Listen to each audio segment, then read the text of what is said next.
தனிமையாக நில், தனிமையாக நில்.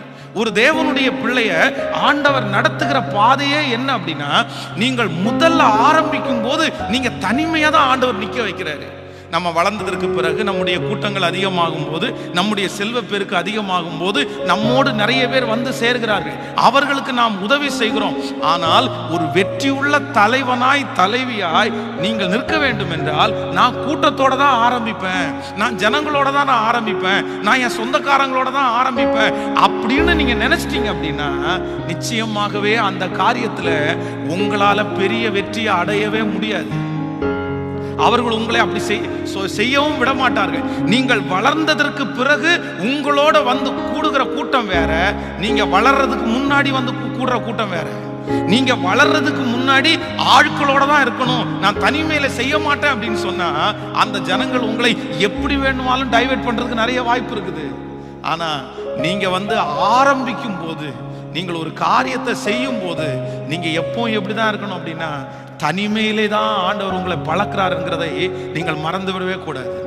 இன்றைக்கு ஒருவேளை இந்த ஜெபத்தை கேட்கிற ஆண்டவருடைய பிள்ளையே, நீங்கள் தனிமையான பாதையிலே நடக்கலாம், உங்களோடு ஒருவரும் இல்லாமல் இருக்கலாம். உங்களுடைய தரிசனத்தை சுமக்க, உங்களுடைய சொப்பனத்தை சுமக்க, இல்லைஎன்றால் உங்களுடைய வேலையில உங்களுக்கு கை கொடுக்க, உங்களுக்கு உதவி செய்ய நான் நம்புறேன் ஆண்டவர் உங்களை தனியாக நிற்க வைக்க வேண்டும் என்று நினைக்கிறார்.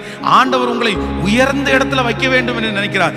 அதனால தான் கர்த்தர் உங்களை தனிமையான பாதையில கொண்டு போறாரே தவிர, இந்த தனிமை ஒரு நாளும் உங்களுடைய வாழ்க்கையில தீமையாய் முடியவே முடியாது. ஆமென் சொல்லுங்கள்.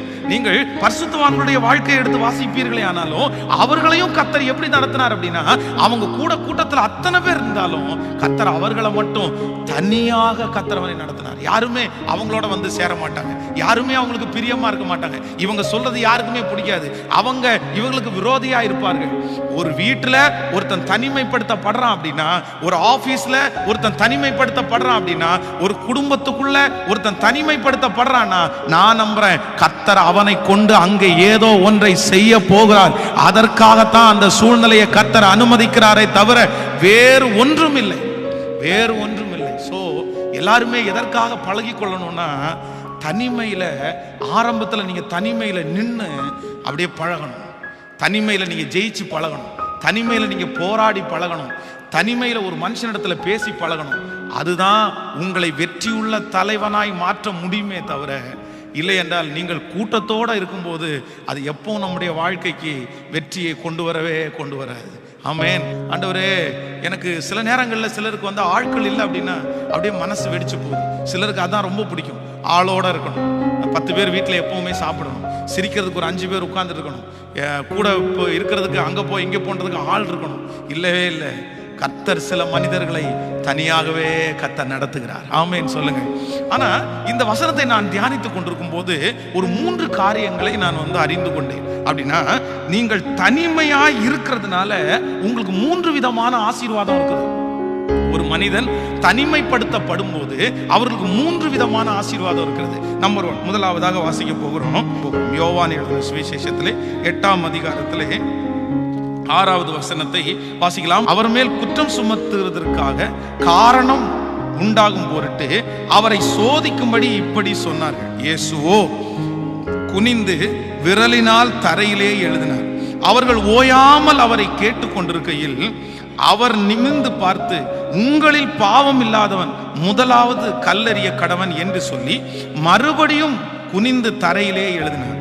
அவர்கள் அதை கேட்டு தங்கள் மனசாட்சியிலே கடிந்து கொள்ளப்பட்டு பெரியோர்கள் முதல் சிறியோர் வரைக்கும் ஒவ்வொருவராய் போய்விட்டார்கள். இயேசு தனித்திருந்தார், அந்த ஸ்திரீ நடுவே நின்றாள். இயேசு நிமிர்ந்த அந்த ஸ்திரீயை தவிர வேறு ஒருவரையும் காணாமல், ஸ்திரீயே, உன்மேல் குற்றம் சாட்டினவர்கள் எங்கே? ஒருவனாயிலும் உன்னை ஆக்கினைக்குள்ளாக தீர்க்கவில்லையா என்றார். அதற்கு அவள், இல்லை ஆண்டவரே என்றாள். இயேசு அவளை நோக்கி, நானும் உன்னை ஆக்கினைக்குள்ளாக தீர்க்கிறதில்லை, நீ போ, இனி பாவம் செய்யாதே என்றார். இந்த சம்பவம் நமக்கு எல்லாருக்கும் தெரியும். அங்க இருக்கிற ஆட்கள் எல்லாம் ஆண்டவர் மேல குற்றம் கண்டுபிடிக்கிறதுக்காக ஒரு ஸ்திரீயை கையும் களவுமாக பிடித்தேன் அப்படின்னு சொல்லி கொண்டு வந்து நிறுத்தி இருக்கிறாங்க. எல்லாருடைய கைகளிலையும் ஒரு கல் இருக்கிறது. அப்போ எல்லாருமே அந்த ஒரே ஒரு ஸ்திரீயை மட்டும் தனியாக நிறுத்தி கூட்டமாய் அவள் மேல் குற்றப்படுத்துகிறார்கள். இவ இப்படி தப்பு பண்ணியிருக்கிறா, இவளை நாங்கள் கையும் களவுமா பிடிச்சோம், இவளை அழிவுக்குரியவர்கள், இவளை கல்லெறிஞ்சு கொல்லணும், அதுதான் மோசையினுடைய நியாயப்பிரமாணத்தில் எழுதி இருக்குது, எதுக்கும் உங்கள்கிட்ட ஒருத்தர் வார்த்தை கேட்கலாம் அப்படின்னு தான் வந்தோம் அப்படின்னு எல்லாருமே அவளை தனியாக நிற்பாட்டி மற்றவங்க எல்லாம் கூட்டமா நின்று இருக்கிறாங்க. உடனே ஆண்டவர் என்ன சொல்றாரு அப்படின்னா, சரி உங்களில் பாவம் இல்லாதவன் முதலாவது கல்லெறிய கடவன் அப்படின்னு சொல்றாரு. எல்லாரும் மனசாட்சியில குத்தப்பட்டு எல்லாரும் கல்லுகளை போட்டுட்டு அப்படியே எல்லாரும் திரும்பிட்டாங்க. இப்ப ஆண்டவர் திரும்பி பார்க்கும்போது உன்னை யாருமே குற்றப்படுத்தலையான்னு கேட்கும்போது அந்த ஸ்திரீ சொல்கிறாள், ஒருத்தரும் குற்றப்படுத்தலை. இப்போ அந்த இடத்துல யாரெல்லாம் நின்று இருக்காங்கன்னா அந்த ஸ்திரீயும் ஆண்டவரும் மட்டும்தான் நின்று கொண்டிருக்கிறார். அப்பதான் ஆண்டவர் சொல்றாரு, நானும் உன்னை குற்றவாளியாக தீர்க்கல, நீ போ, இனி பாவம் செய்யாதே. நன்றாய் நினைத்துக் கொள்ளுங்கள், நீங்கள் தனியாக நிற்கும் போது உங்களுக்கு கிடைக்கிற முதல் பிளஸிங் என்ன அப்படின்னா, உங்க கூட ஆண்டவர் நிற்பாரு. உங்க கூட ஆண்டவர் நிற்பாரு. நீங்க எப்பெல்லாம் தனியா நிக்கிறீங்களோ, எப்பெல்லாம் தனிமையிலே தள்ளப்படுகிறீர்களோ, உங்கள் சொந்தங்கள் வெறுத்து தள்ளுகிறார்களோ, உங்கள் வேலை ஸ்தலத்திலே வெறுத்து தள்ளப்படுகிறீர்களோ, உங்கள் குடும்பத்தில் இருக்கிறவர்கள் வெறுத்து தள்ளுகிறார்களோ, நான் தீர்க்க தரிசனமா சொல்றேன், நீங்க தனிமையை நிற்கும் போது நீங்க தனியாள் அல்ல, உங்க கூட கண்ணுக்கு தெரியாமல் ஆண்டவராகிய இயேசு கிறிஸ்து உங்களுக்கு துணையாய், உங்களுக்கு ஆதரவாய் உங்களோட இருக்கிறார் என்கிறதை நீங்கள் மறந்து விடவே கூடாது. தனியாக நிற்கும் போது கர்த்தர் நம்மோடு கூட இருக்கிறார். கர்த்தர் நம்மோடு கூட இருக்கிறார். நீ கடந்து போகிற இந்த சூழ்நிலையிலே நான் உன்னோடு கூட இருக்கிறேன். இந்த தேவையிலே நான் உன்னோடு கூட இருக்கிறேன். நீ தனிமையானவள் அல்ல, நீ தனிமையானவன் அல்ல. ஓ, உன்னை தனியாக விடுவதற்கு நான் அப்படி உனக்கு செய்ய மாட்டேன், உன்னோடு கூட இருப்பேன் என்று கர்த்தர் வாக்கு கொடுக்கிறார். ஹல்லேலூயா. எத்தனை பேர் ஆமோதிக்கிறீங்க? சோ முதல் ஆசீர்வாதம், நம்ம தனிமையா இருக்கும் போது ஆண்டவர் நம்ம கூட இருக்கிறார். ஆண்டவர் உங்க கூட இருக்கணும்னு விருப்பப்படுறீங்க அப்படின்னா நீங்க கொஞ்சமாவது சில காரியங்களை நீங்க என்ன பண்ண ஆரம்பிங்கன்னா, தனியா இருக்கிறதுக்கு நீங்க முயற்சி எடுங்க. அப்பதான் நீங்க மனிதர்களோட இருக்கும்போது அவர்கள் உதவி செய்வாங்க, இவங்க உதவி செய்வாங்க அப்படின்னு நினைச்சு அவர்களை டிபெண்ட் பண்ணும்போது சில நேரத்தில் ஆண்டவர் என்ன பண்றாரு அப்படின்னா தூர ஒதுங்கி தான் நிற்கிறார்.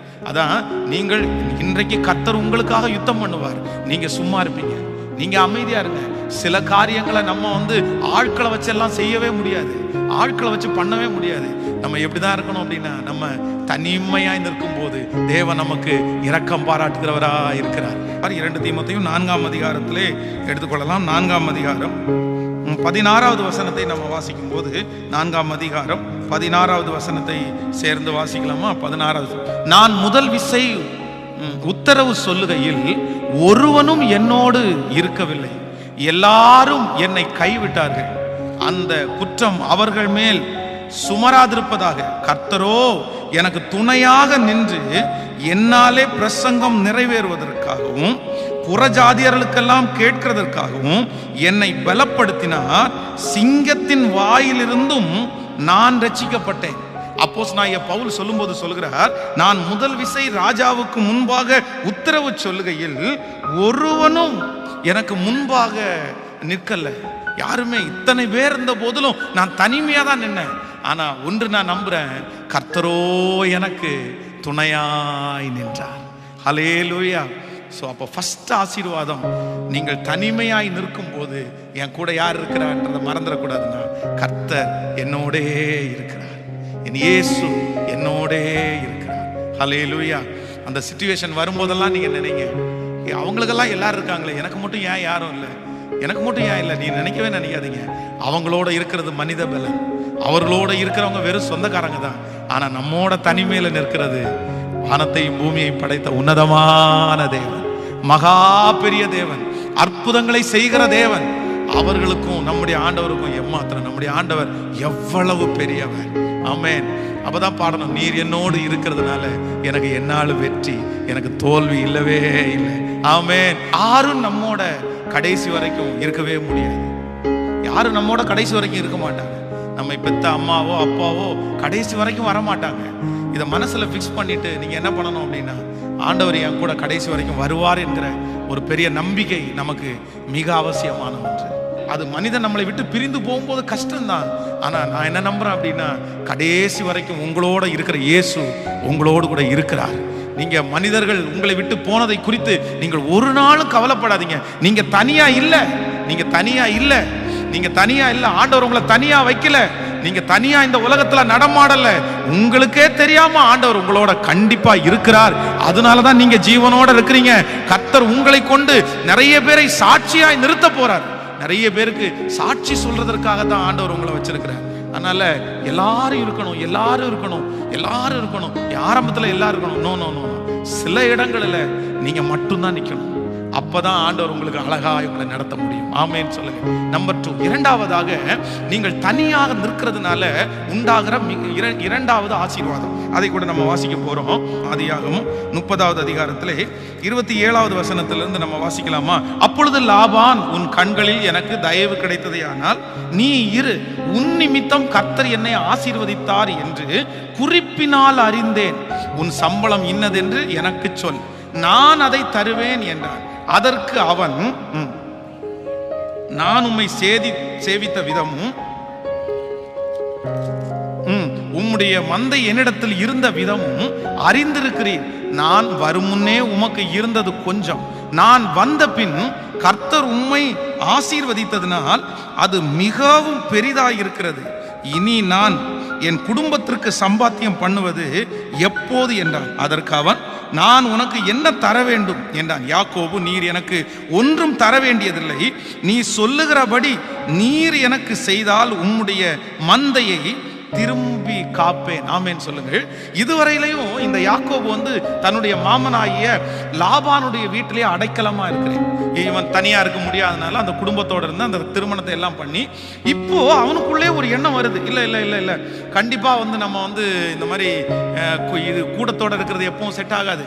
அதான் லாபான் சொல்லுகிறான், நீ வந்ததுக்கு பிறகு எனக்கு ஒரு பெரிய ஆசீர்வாதம் வந்துச்சு அப்படின்றத குறிப்பினால் அறிந்தேன். நான் கணக்கெழி வச்சிருக்காங்கப்பா, அந்த கணக்கை எடுத்து பார்த்தேன். நீ வர்றதுக்கு முன்னாடி எனக்கு இருந்த வருமானத்துக்கும் நீ வந்ததுக்கு அப்புறம் எனக்கு இருந்த வருமானத்திற்கும் ஐயோ நிறைய வித்தியாசம் இருக்குது. அப்பதான் சொல்றான், யாக்கோபு சொல்றான், இல்ல கர்த்தர் என் கூட இருந்து என்னை ஆசீர்வதிச்சார், நான் நிறைய உங்களுக்கு சம்பாரிச்சு கொடுத்தேன். ஆனா இன்னைக்கு நீ என்ன தனிமையா இருக்க வச்சிரு, அதனால நான் கண்டிப்பா எனக்காக என் குடும்பத்திற்காக தனியா நின்று சம்பாதிக்கணும்ன்ற ஒரு முடிவுக்கு வந்துட்டார்.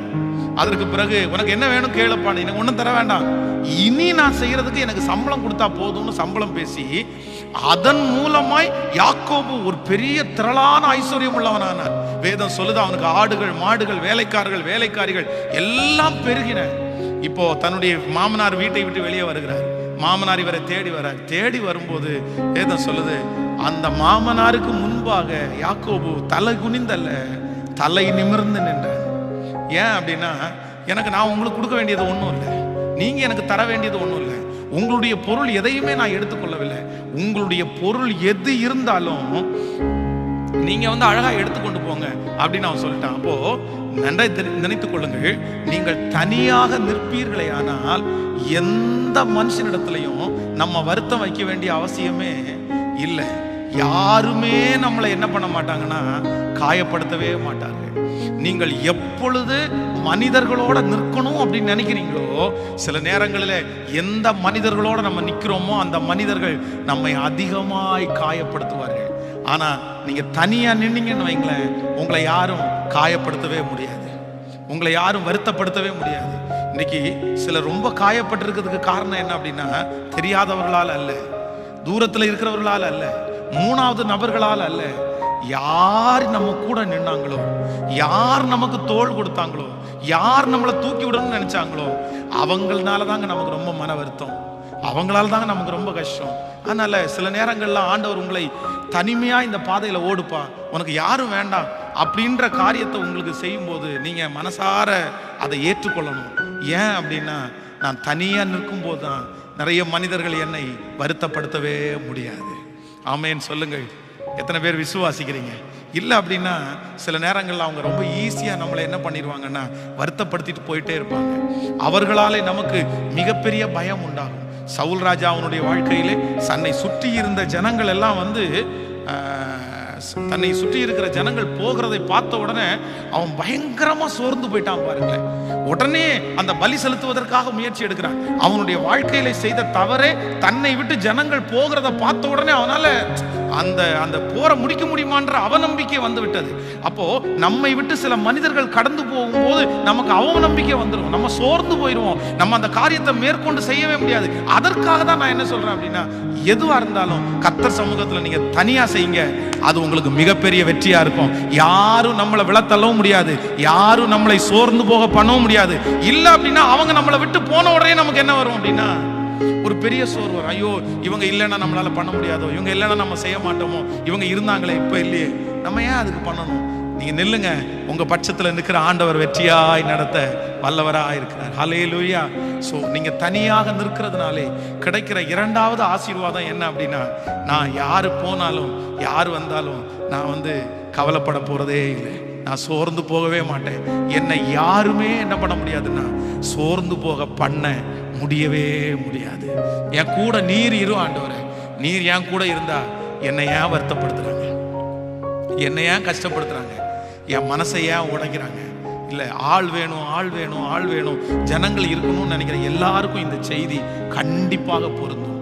நீங்கள் தனியாக நின்றாதான் அவர்கள் உங்களை வருத்தப்படுத்த முடியாது. ஆமென் சொல்லுங்க. நம்பர் 3, மூன்றாவதாக ஒரு காரியத்தை நம்ம ஜெபித்து முடிக்க போறோம். ஆதியாகமம் 13ஆம் அதிகாரத்திலே 14வது வசனத்தை வாசிக்கலாமா? 13ஆம் அதிகாரம் 14வது வசனத்திலிருந்து வாசிக்கலாம். சோதோமின் ஜனங்கள் பொல்லாதவர்களும் கர்த்தருக்கு முன்பாக மகா பாவிகளுமாய் இருந்தார்கள். ரோத்து ஆபிரகாமை விட்டு பிரிந்து கர்த்தர் ஆபிரகாமை நோக்கி, உன் கண்களை ஏறெடுத்து நீ இருக்கிற இடத்திலிருந்து வடக்கையும் தெற்கையும் கிழக்கையும் மேற்கையும் நோக்கிப்பார்.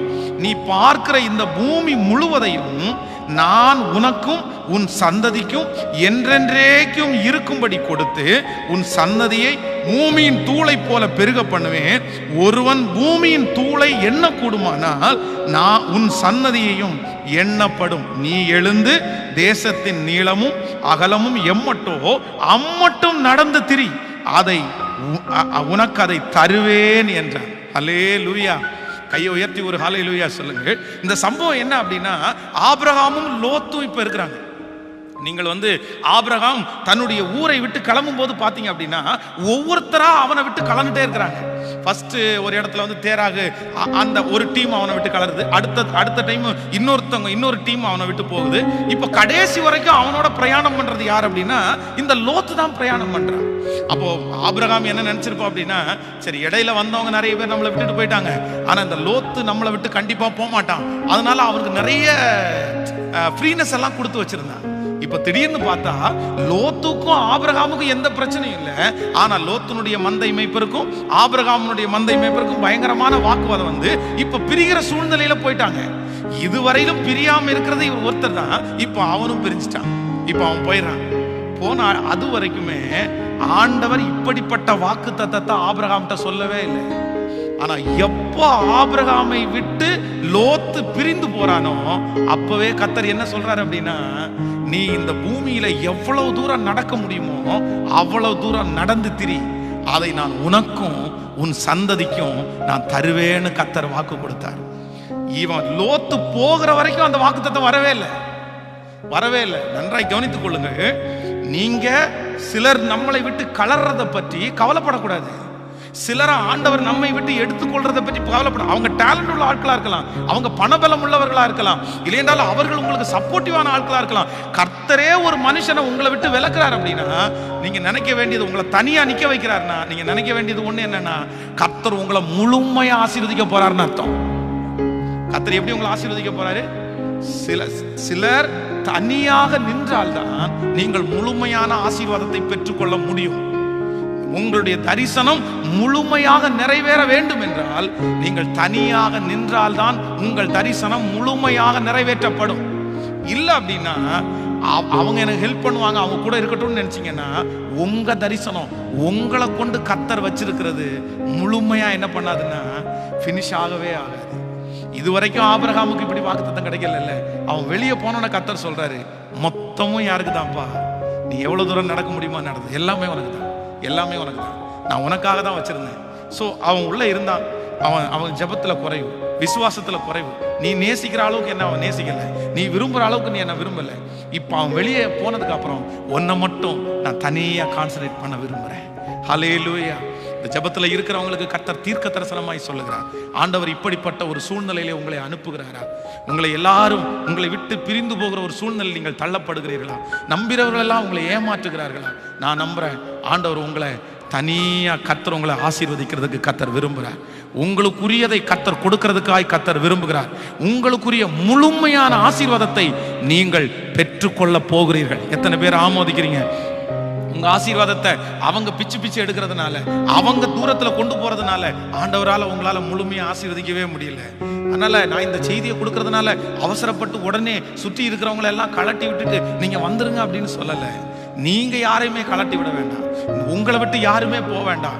கர்த்தருக்கு பிரியமில்லாதவர்கள் உங்களோட இருப்பார்களே, ஆனால் நீங்க ஜெபம் மட்டும் பண்ணுங்க. அவங்க உங்களோட இருக்க முடியாது. அவங்க உங்களோட இருக்கவும் மாட்டாங்க.